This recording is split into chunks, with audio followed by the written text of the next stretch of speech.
So we just watched Shara Magomedov and Edson Barboza go to a controversial draw in a 6-minute submission-only grappling match at Hype FC in Rio, and it played out just as wild as it sounded on paper.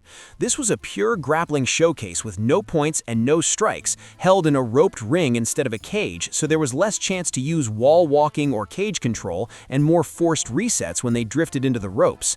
The matchup itself only came together on short notice after Jorge Masvidal pulled out and Barboza stepped in late to keep Shara on the card, which already made this feel like a strange crossover experiment. Shara "Bullet" Magomedov came in as a dangerous UFC middleweight striker with limited formal grappling credentials, still building his ground game, while Barboza brought years of UFC experience and a Brazilian jiu-jitsu brown belt to the table.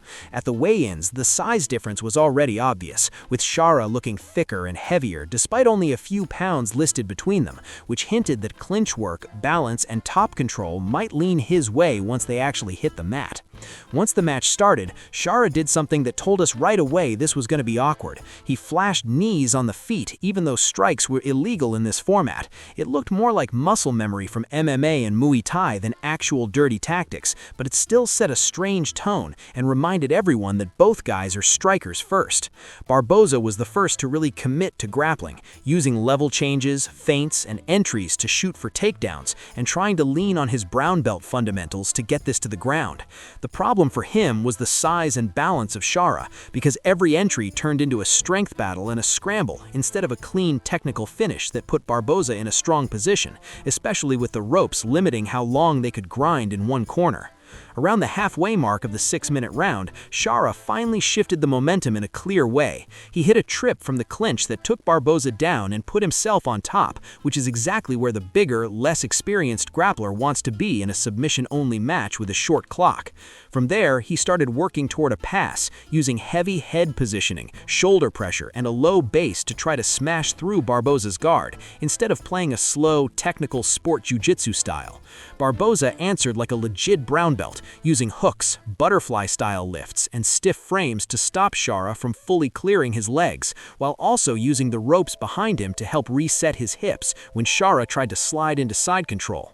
Even so, the visual impression was that Shara was the one dictating the pace and direction of the grappling, keeping Barboza mostly defending and hand-fighting rather than setting up real submission chains of his own.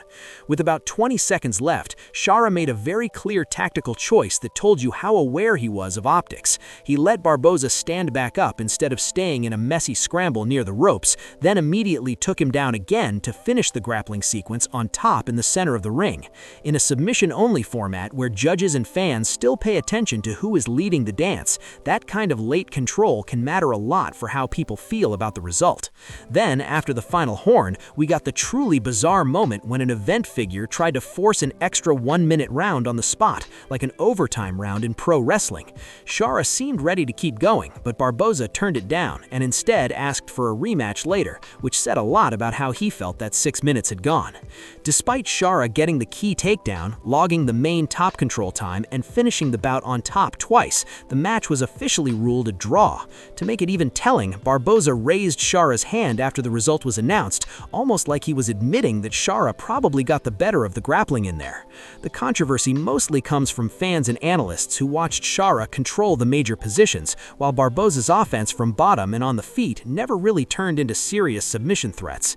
In a points-based grappling system, Shara almost certainly wins on takedowns and control, but in this submission-only setup, the promotion could lean on the no submission, no clear winner logic, and call it even without having to upset either side.